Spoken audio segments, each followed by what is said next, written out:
100여 년 전 아이들을 위한 책 한 권 정도를 만들려는 생각으로 잠깐 조선에 들른 영국의 화가가 있었습니다. 그녀는 영국 스코틀랜드 출신의 화가 엘리자베스 키스입니다. 수많은 나라를 여행하며 수채화와 목판화 작품을 남긴 화가인데요. 그녀는 1915년 잡지사를 운영하는 언니의 초청으로 2달간 방문을 계획으로 일본에 도착합니다. 일본이 마음에 들었는지 곧 무기한으로 체류하기로 하고 결국 일본의 터를 잡아 북해도를 포함한 여러 도시를 방문하며 그림을 그리는 작업을 하며 5년여간 일본에 머물렀습니다. 그러다 1919년 3월 28일 언니 내외가 영국으로 귀국하기 전에 자매는 잠깐 한국 여행을 하기로 하고 한국을 방문합니다. 엘리자베스는 그렇게 도착한 한국에서 새로운 경험들을 하게 되며 한국에 무한한 애정을 갖게 됩니다.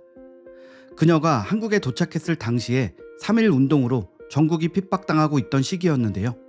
그녀는 곧 일제식민 지배에서 신음하는 가난한 나라 한국 사람들의 풍습과 경관에 빠져들게 된 것입니다. 일본에서 동양의 판화에 매혹되어 화가로서 일본과 깊은 인연을 맺었지만 한국에 오면서는 제국주의 일본을 비판했고 3.1 운동을 직접 지켜보면서 일본의 야만성을 보게 됩니다. 또한 한국을 깊이 사랑하게 되며 사라져가는 한국의 문화를 안타깝게 생각했습니다.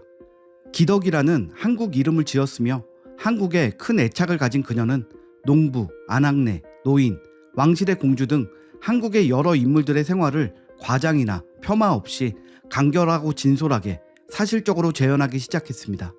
엘리자베스의 그림을 더욱더 돋보이게 하는 것은 그녀의 그림 각 장의 앞에 실린 그녀의 자매 엘스펫의 글입니다.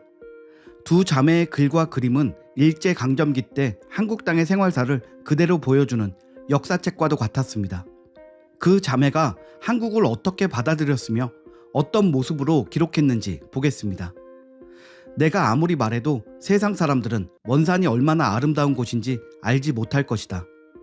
운 좋게 머물게 된 집에서 내려다 보이는 경치는 세상 어디에도 또 없으리라.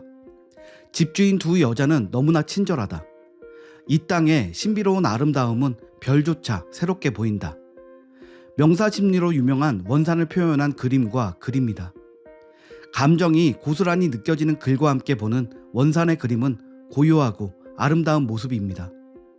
모자 가게의 그림도 있습니다. 한국에서 모자는 중요하다는 글과 함께 직책과 상황에 따른 모자가 있지만 이런 예풍습은 한국에서 차차 없어져 가고 있다고 아쉬운 마음을 남겼습니다. 서울은 연날리기에 최고로 좋은 도시이다. 연날리는 철이 돌아오면 어느 날 갑자기 하늘이 온통 형형색색의 연으로 뒤덮인다라는 글과 함께 연을 날리는 천진난만한 아이들의 모습과 함께 선명하고 밝은 색상의 한복들로 인해 화사해 보이는 그림을 볼 수 있습니다. 그와 함께 설날 나들이 나온 그림에는 정월 초하루인 설은 한국 최대의 명절이다. 광화문 해태상 앞에서 어머니와 함께 나들이 나온 아이들이 풍선을 가지고 놀고 있다 라는 설명도 있습니다. 그녀가 그린 그림들의 사람들은 직업도 상황도 가지각색입니다. 그래서 그 시대의 의복과 생활도 엿볼 수 있는 것인데요. 한국 전통의 아름다운 한복을 자세히 그리고 한복과 함께하는 소품들에 대해서도 설명한 것이 눈에 띕니다. 아이들의 의상은 그 디자인에 있어서 부모나 조부모가 입은 옷과 다를 바가 별로 없으나 색상이 더 다양하다 라든지 긴 머리에 빨간 댕기를 하고 술을 놓고 있는 처녀와 함께 결혼한 여자가 바느질하는 모습의 그림에는 중류 가정의 한 여자가 바느질을 하고 있는 모습. 한국 여자들은 세탁과 바느질을 아주 잘해서 아무리 더럽고 거칠었던 옷도 그들의 손을 거치면 반짝반짝 윤이 나도록 깨끗하게 세탁된다 라는 글이 덧붙여져 있습니다. 그녀가 한국을 그렸던 시기가 시기였던 만큼 책의 곳곳에서는 당시 조선을 지배했던 일본에 대한 적대감이 드러나 있습니다.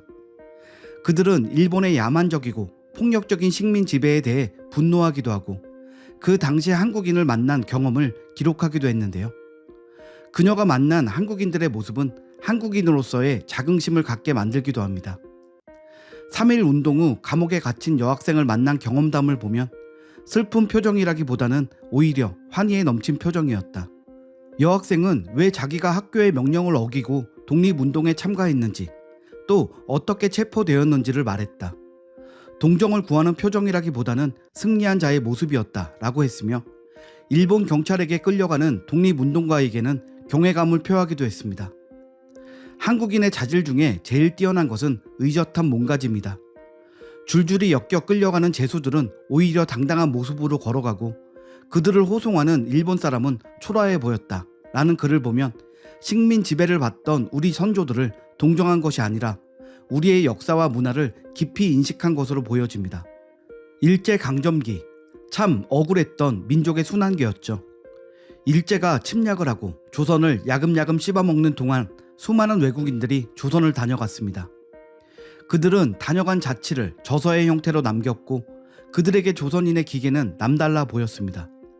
또한 중국, 일본과는 다른 조선인만의 특징도 있었습니다. 외국인의 눈에 비친 100여 년 전의 사람들은 이랬습니다. 일본 사람들보다는 어깨 위로 머리 하나만큼은 크며 건강하고 잘생겼다. 또한 조국을 위해 일제에 항거하는 등 용기 있는 백성이다. 정확하고 빠른 운동에서는 조선인은 일본인보다 강한 자립심과 자유로운 동작을 보이고 있고 일본인보다는 우월하다. 국민의 좋은 특징과 질적 우월성을 비교하면 조선이 중국에 비해 단연 우위이다. 한국인은 중국인과도 일본인과도 닮지 않은 반면에 그 두 민족보다 훨씬 잘생겼다. 한국인의 체격은 일본인보다 훨씬 좋다. 한국인은 대단히 명민하고 똑똑하다. 한국인들은 말귀를 알아듣는 총명함을 상당히 타고났다. 한국인의 능숙하고 기민한 인지 능력과 외국어를 빨리 습득하는 탁월한 재능, 나아가 중국인과 일본인보다 한국인들이 훨씬 좋은 억양으로 더 유창하게 말한다는 사실을 증언한다. 조선인은 대단한 지적 능력이 있으며 예리하고 탐구력이 있을 뿐만 아니라 결단력을 갖춘 자랑할 만한 민족이다. 조선은 위대한 가능성의 나라이다. 아시아 민족 중에서 조선인보다 더 음악에 대하여 열렬한 애호심을 가진 민족은 없을 것이다. 한국은 유교로부터 윤리를, 불교를 통해 미래의 소원을, 그리고 일상생활에서 병이나 초상 등 민감한 사안이 발생했을 때는 무속 신앙에 의존한다. 동시에 여러 가지 종교를 무리 없이 포용하는 그들의 삶은 인상적이다. 사는 집이 아무리 누추하다 하더라도 항상 깔끔한 작은 침실이 딸려 있고 구들로 된 방바닥은 하루에 2번씩 밥을 하느라고 떼는 불 때문에 항상 따뜻하다. 일본의 집들은 춥기로 유명하고 중국의 집들은 아주 추운 겨울에도 따뜻한 법이 없어 매우 추울 경우에는 그저 옷을 더 껴입는 것으로 만족해야 한다. 베이징과 비교하면 천국이다. 수많은 외국인들이 우리 조선과 조선인에 대해 남긴 글들을 보면 우리 조상의 훌륭한 겉모습과 지적이고 수준 높은 명석함, 생활의 지혜 등을 정확히 볼 수 있습니다. 오늘 준비한 소식은 여기까지입니다. 구독과 좋아요 부탁드립니다. 감사합니다.